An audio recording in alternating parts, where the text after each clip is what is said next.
Dunne, you were with a team that won the North Division title last year. Tonight, you're trying to prevent the team from doing it and keep your guys' hopes alive.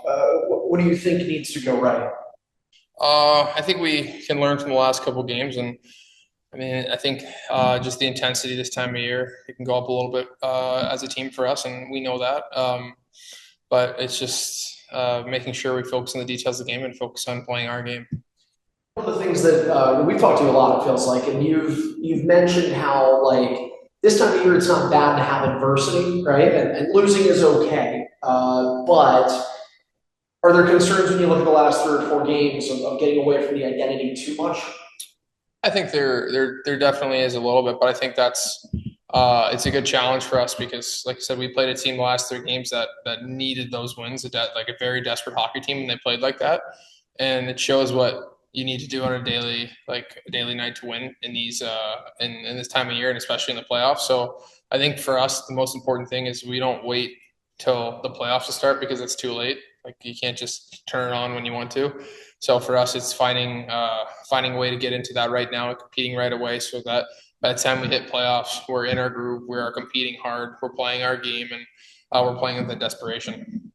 Playoffs as much as you do there, like I don't know, is there a takeaway from that Belleville series? I call it a series because it kind of was, right? That's like the equivalent of a playing round with three straight against the. Yeah, absolutely. Like they worked. They like I said, they were a very desperate team and they played like it. And I think at times we did not. I thought that Saturday, the first game we didn't. The Saturday game we definitely came back out and played our game and we were successful in that. And then I think again we kind of took a little bit of a backseat that last game on Wednesday, which again it's hard to continuously play desperate hockey for a whole season, but it's kind of like a mental thing for us to push through right now and get to that understanding that it will help us when playoff time comes around.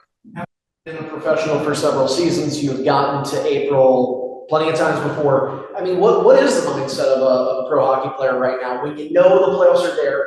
You know you are going to be in the playoffs, but like you got to still get through these games. Like, can it be a challenge to not slog through them? That could be a challenge. You've seen, like I said, 2 of our past 3 games, you've seen that challenge kind of come out a little bit, and it's kind of bit us playing that way. And it's a hard thing. Like your bodies are tired. Like the games are really added up this time of year. We've played a lot of hockey, so like guys are kind of tired physically, mentally, and it's just important that you don't look too far ahead. And like I said, I don't like you can't just turn it on game one of playoffs. You have to do it consistently, and I think that's the challenge right now for us. Is doesn't matter who we're playing, what's going on. Like we have to compete every single night. We have to play our game. We have to raise our level of desperation and intensity so that we can make it a habit going into playoffs. Um, we talked 2 days ago to Constant Hellenius, and he actually cited you as somebody who was helping him and somebody that he would maybe talk to when it came to faceoffs or playing center, rounding out that 200-foot game in North America.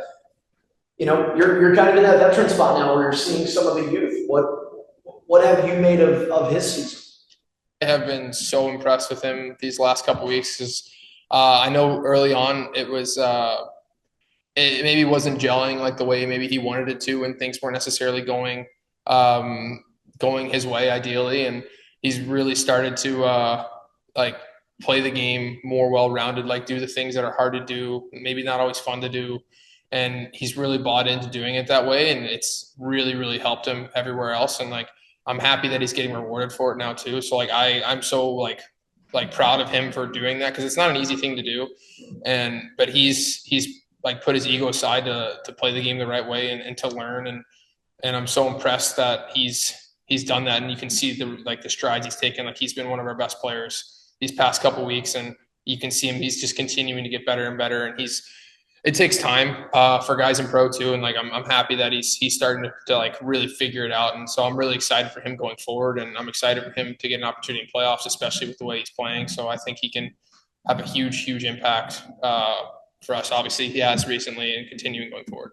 Uh, he cited you like how much enjoyment, obviously playing the game, but like being at a point in your career where you are able to help other players. Like how much joy does that bring you?